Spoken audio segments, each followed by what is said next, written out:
You ever feel like you're building something complex, like a house of cards, and you just hope it doesn't all tumble down? Oh, yeah. That's often the feeling in software development, isn't it? You've got layers of code, and the thought of one tiny thing breaking, it's nerve-wracking. Especially if you're, newer to it all, it can feel overwhelming.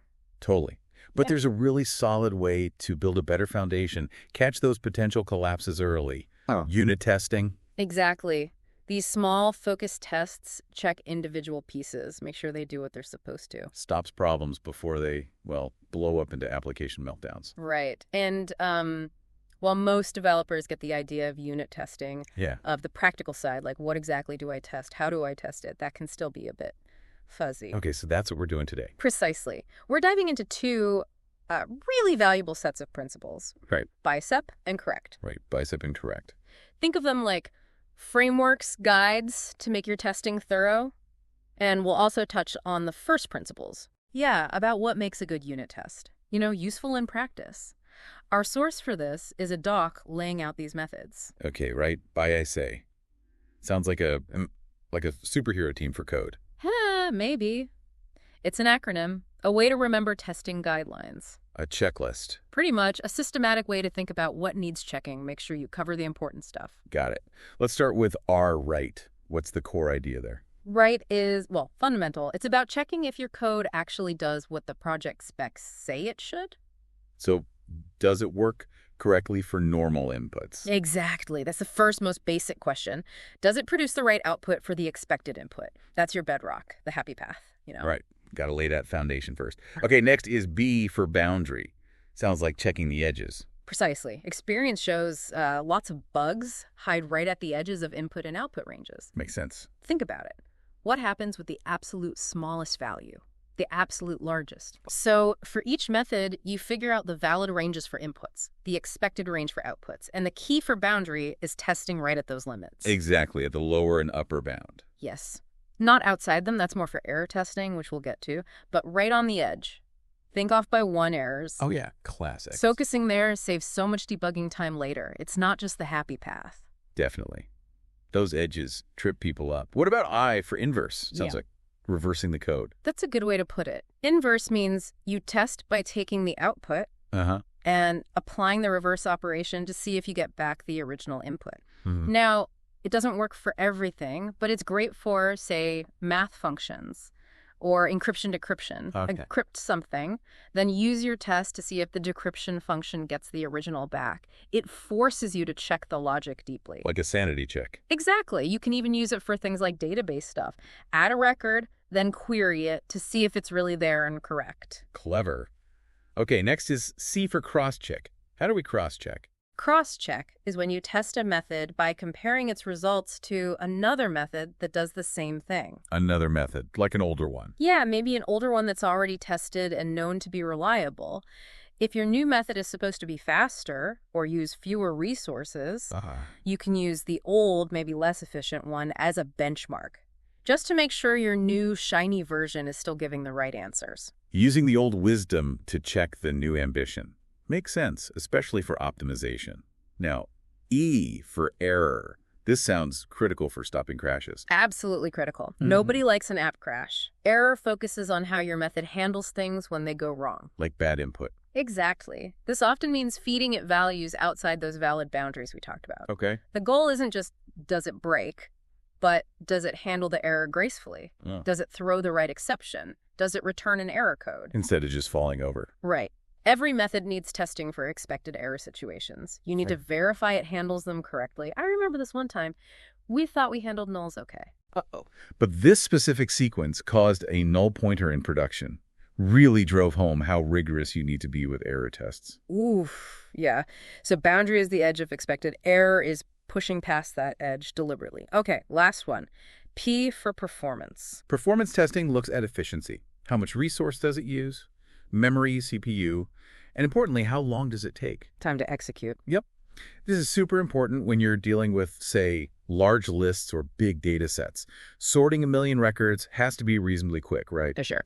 The source even mentions like the @test timeout 100 in Unit 4, a practical way to check if something finishes within a set time limit. Like under 100 milliseconds. Exactly. You might set that to ensure a responsive UI even with lots of data. Okay, so Right-BICEP gives us this really broad checklist, RIGHTBICEP.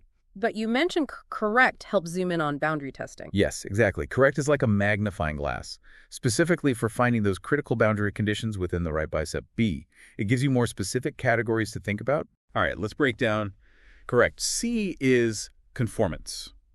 Conforming to what? Conformance, sometimes called type testing, compliance testing, you hear different names. Okay.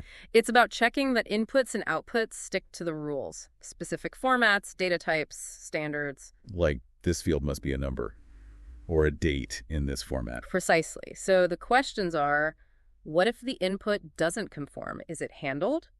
And does the output always match the defined format, making sure everything's speaking the same data language, basically? Got it. Data language rules.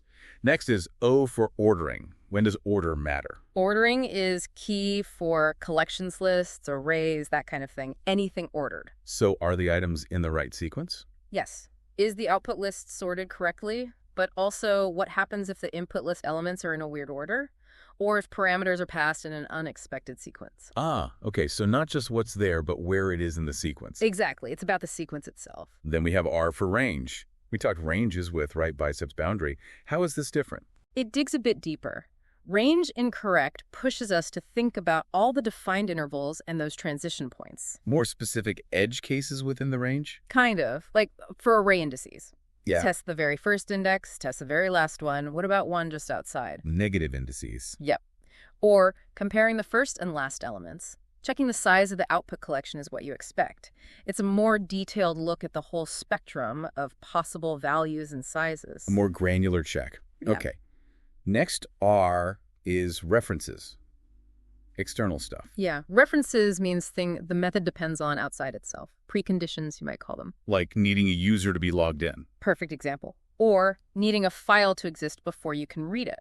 To test these, you often use test doubles. Stubs. Mocks. Exactly. Stubs, fakes, mocks, dummies. Ways to control those external bits during your test so everything is predictable. Setting the stage, basically. Right. Need the stage set correctly. Then E for existence. Yeah. Checking if something exists. Pretty much. Ask the question, does this thing exist? Test scenarios where maybe a required parameter is missing. Null. 0. Okay. And for things interacting outside, like with files or the internet, does the file actually exist? Is the network connection up? And does the app handle it if it's not there? That's the key. It shouldn't just crash. It should handle it gracefully. Maybe warn the user, try something else. The source had a great line. Make sure your method can stand up to nothing. I like that. Very similar to the error in Right-BICEP then. Very similar concept, yes. Robustness against absence. Okay. Next, C for cardinality. Sounds like counting. It is. Cardinality brings in the 0-1-N rule. Test with 0 things, 1 thing, and multiple things. For lists or collections. Exactly. If you have a function processing user IDs, test with an empty list. Test with just 1 ID. Test with, say, 5 IDs. Does testing with like 2, 3, or 4 give confidence for much larger numbers? It gives some confidence, yeah. But remember, the upper boundary test from Right-BICEP, that's still important for really large AND values. But 0-1-N covers the fundamental states. 0, 1, many. Got it. Yeah. Lastly, T for time, again, like performance. It overlaps with performance, yes, focusing on duration. But time, incorrect, can also mean checking the sequence of events. Sequence. How so? Like, did login happen before logout? Certain operations have to happen in a specific order. Think of it like following steps in a recipe. Temporal dependencies. Okay. Kind of like the template design pattern idea in a way, ensuring the right order of operations. Okay, wow. So Right-BICEP is the big picture checklist, correct? Helps drill down on boundaries. Mm-hmm. What about those first principles you mentioned? Right, FIRST. These are about the qualities of good unit tests, what makes them actually useful and maintainable for a team. Okay, let's run through first. F is fast. Why is speed so important? Speed is huge because you'll end up with lots of unit tests, hundreds, thousands sometimes. If they take ages to run, developers just won't run them often, which defeats the purpose. Fast tests mean quick feedback. Catch problems early. Nobody wants to wait an hour for tests. No kidding. Quick feedback loop. Okay, I is isolated or independent. Yeah, isolated or independent means Each test focuses on one thing, one unit of code, and should only have one reason to fail. Like the single responsibility principle. Exactly. So when a test does fail, you know exactly what broke and where. Minimal debugging needed.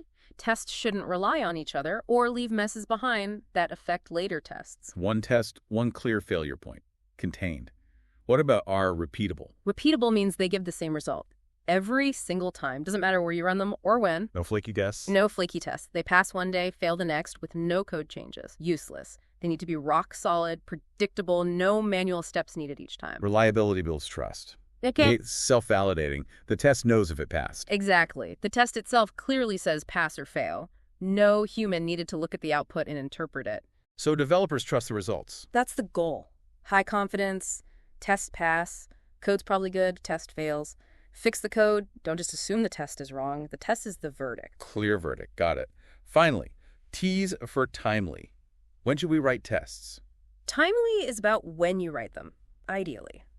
As you write the code, or even before you write the production code. Test-driven development, TDD. Right. TDD is a great example. It guides development, makes code testable from the start, clearly defines what things should do.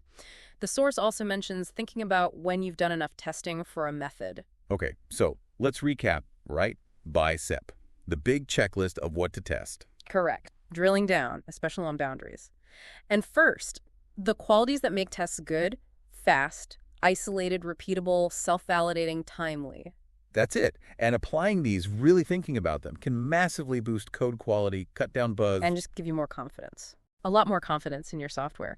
And remember, Right-BICEP and correct tell you what to test. But first tells you how to write tests that are actually helpful, not a burden. Fast, isolated, repeatable, self-validating, timely, worth digging into each one. This has been super insightful. Testing can feel huge, but these frameworks really break it down, make it manageable. Yeah, they provide structure. So for you listening, maybe think about how you could use these ideas, right? BICEP, correct, first in your own work, even outside software, boundaries, errors, checking correctness, useful anywhere complex, right? Definitely. The mindset applies broadly. Maybe this sparked an interest in tools like Joe we mentioned. It's all about building that solid foundation, whatever you're building, getting that confidence.